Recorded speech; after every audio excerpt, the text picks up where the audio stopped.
کیا شاگرد اچھا لگتا ہے استاد کی تعلیم کو ڈسکس کرتا؟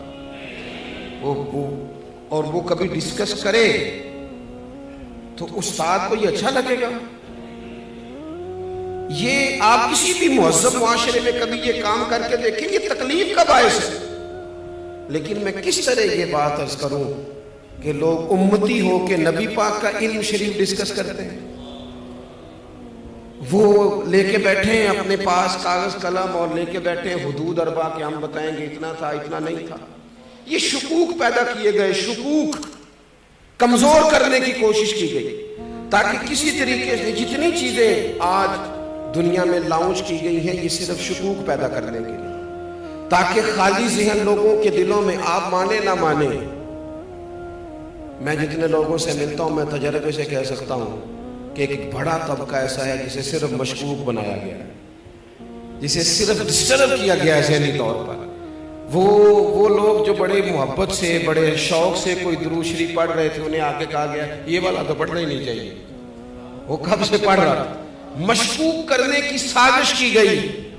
اسی طرح سے ایک بندہ مرزا غلام قادیانی، اچھا اعلیٰ حضرت نے جہاں بھی لکھا ہے غلام احمد قادیانی نے لکھا، مرزا غلام قادیانی بس، اس کو تیار کیا گیا۔ آپ دیکھیں کیسا بیوقوف آدمی لانچ کیا گیا مارکیٹ میں۔ وہ آیا پہلے سادھو بن کے، وہ ہم دم کرانے بھی تو جس کے مرضی پاس چلے جاتے ہیں نا، یہ بھی کوئی کرائیٹیریا نہیں جی، یعنی وہ بابا جی سادے ہیں جی، کیوں سادے؟ کہتے ہیں نہائے نہیں مہینہ ہو گیا۔ میں نے کہا سادہ ہونا اور گندا ہونا ان میں فرق ہے۔ سادہ تو وہ شخص ہوتا ہے جس کو کوئی مہنگے کپڑوں کا شوق نہ ہو، کوئی مطلب اسے پروٹوکول کا شوق نہ ہو۔ سادگی کا کیا مطلب ہے کہ بندہ منہ نہ دھوئے؟ یہ کہاں کی سادگی ہے؟ تو پہلے کبھی وہ سادھو بن کے آیا، کبھی کچھ بن کے آیا، پھر اس نے نا چونکہ باقاعدہ وظیفہ خور تھا، اس نے پھر عجیب و غریب دعوے شروع کیے۔ اس نے کہا معاذ اللہ میں نبی ہوں۔ اور آپ کو بتاؤں یہ علماء کے لیے بات انوکھی نہیں تھی، کیونکہ رسول کریم نے فرما دیا تھا، محبوب نے پہلے ہی سمجھا دیا تھا، فرمایا 30 جھوٹے لوگ ہوں گے جو دعوی نبوت کریں گے، اور 2 تو حضور کے ظاہری زمانے میں ہی آ گئے، ظاہری زمانے میں آ گئے۔ تو یہ حضور نے، اب اس نے کیا کیا؟ اس نے کہا میں نبی ہوں، پھر عجیب و غریب تعویلات کرنے لگا۔ وہ لوگ ڈھونڈ کے لاتے ہیں نا چیزیں اپنی مرضی کی، آپ جس کے پاس بھی جائیں وہ دلیل رکھتا ہے، جس کے پاس بھی جائیں وہ کوئی نہ کوئی اس کے پاس کہانی ہوتی ہے، سٹوری ہوتی ہے۔ وہ تو ابو جہل بھی کہا کرتا تھا کہ دیکھو جی اچھے بھلے رہ رہے تھے، اور یہ انہوں نے ایک بھائی کلمہ پڑھ گیا، دوسرا پڑھتا نہیں، گھر میں لڑائی شروع ہو گئی۔ کہانی تو اس کے پاس بھی تھی نا۔ وہ یہ بھی کہتا تھا دیکھو جی ہمارے باپ دادا کو کہتے ہیں وہ گمراہ تھے، حالانکہ وہ تھے گمراہ۔ تو کہانی تو کوئی نہ کوئی اپنے دفاع کے لیے سب نے بنائی ہوئی ہوتی ہے معاذ اللہ۔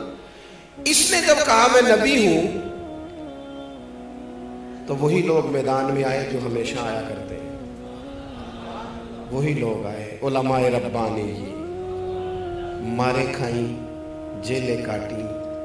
مولانا نیازی کو تکلیف ہوئی، کئی مہینے جیل میں رہے۔ حضرت سید خلیل شاہ صاحب علامہ ابو الاسناد صاحب کے بیٹے جیل میں گئے، 20 درجنوں علماء پابند سلاسل ہوئے۔ اور جب اس کے گرد گھیرا تنگ ہوا تو تعویلات کرنے لگا، کہنے لگا نہیں میں تو ذلی نبی ہوں، میں تو امتی نبی ہوں۔ بھئی یہ کون سی نئی تعریف تم نے گٹھی کی؟ اپنے لوگوں کو سمجھانے کے لیے، قائل کرنے کے لیے، آپ میری بات کو سمجھیں اچھے طریقے سے۔ ایک بڑی عجیب بات ہے دنیا کے اندر کہ لوگ کہتے ہیں یار یہ تو ان کے گھر کا آدمی ہے، یہ گھر کا آدمی آ کے یہ بات کہہ رہا ہے تو یہ تو نہیں غلط کہہ رہا ہوگا۔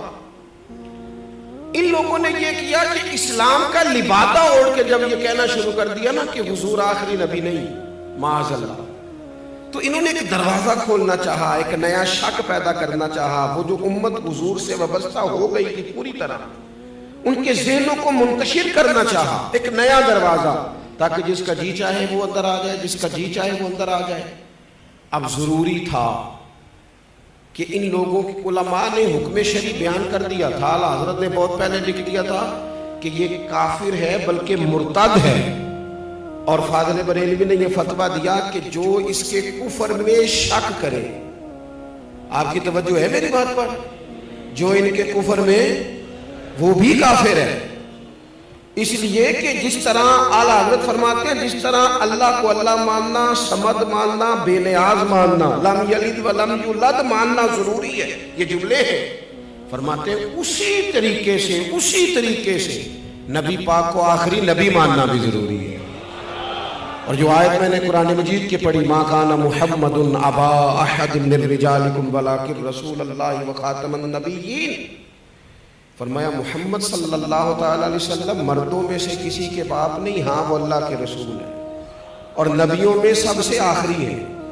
اور آپ کو درجنوں اور سینکڑوں احادیث ملیں گی، کسی میں وضاحت کے ساتھ اور کسی میں کنایے کے ساتھ، اور حضور نے نا باریک کر کے مسئلہ ختم نبوت بیان کیا، کہیں شک نہ پیدا ہو جائے، باریک کر کے کسی جگہ شک نہ پیدا ہو، یعنی ذرا بھی گنجائش نہیں دی، ذرا بھی۔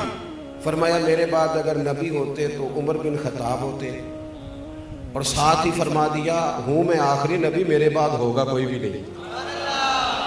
یہاں تک بھی اگر بات ہو جاتی تو سمجھ میں آتی تھی، لیکن وہ جو اگر کوئی تھوڑی سی گنجائش نکالنا چاہے تو بند کیا وہ دروازہ۔ نبی پاک علیہ السلام نے حضرت مولا علی شیر خدا سے فرمایا تم میرے لیے اسی طرح ہو جس طرح حضرت موسیٰ علیہ السلام کے ساتھ حضرت ہارون علیہ السلام ان کے بھائی تھے، کیونکہ حضرت ہارون بھی نبی تھے، حضرت موسیٰ بھی نبی تھے۔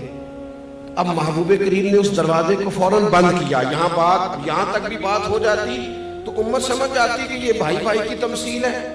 حضور نے ایک اور مقام پہ بھی کہا لی میرے بھائی ہیں دنیا اور آخرت میں، لیکن حضور نے انہیں کہا ہے، انہوں نے نہیں کہا نبی پاک کو کہ بھائی ہیں، انہوں نے جب بھی کہا یا رسول اللہ ہی کہا ہے۔ نبی پاک صلی اللہ تعالیٰ علیہ وآلہ وسلم نے کہا میرے لیے علی اسی طرح ہے جس طرح حضرت موسیٰ کے لیے ہارون تھے، لیکن ساتھ ہی پھر وضاحت کی، فرمایا یہ یاد رکھنا میرے بعد نبی کوئی نہیں۔ یعنی یہاں کوئی آدمی اگر یہ تعویل کرنے کی کوشش بھی کرے کہ دیکھو کیا بیان ہو رہا ہے، تو وضاحت کی، اور درجنوں جگہ پہ محبوب پاک علیہ السلام نے اس کی مکمل وضاحت کی، مکمل۔ اب مرزا قادیانی جب میدان میں آ گیا تو یہ جو ہمارے ہوتے ہیں نا سیاسی زعماء، یہ جو لوگ جو پارٹیاں الیکشن میں آتی ہیں، میرے دادا جی کہا کرتے تھے کہ فیصلہ ہمارے ہیں نا پنجاب میں پنچایت ہوتی ہے، اب تو خیر ختم ہو گیا معاملہ، پنچایتیں ہوتی تھی تو سرپنچ صاحب چودھری صاحب بھی فیصلہ کر دیتے تھے۔ تو دادا جان فرمایا کرتے تھے کہ جو چودھری اور جو سرپنچ الیکشن لڑنے لگتا تھا پھر ہم اس سے فیصلہ نہیں کراتے تھے، اس لیے کہ اس نے دونوں پارٹیوں سے ووٹ لے رہے ہیں، وہ کسی کو ناراض کرنے کی کوشش ہے، اس کے ووٹ کم ہو جاتے تھے۔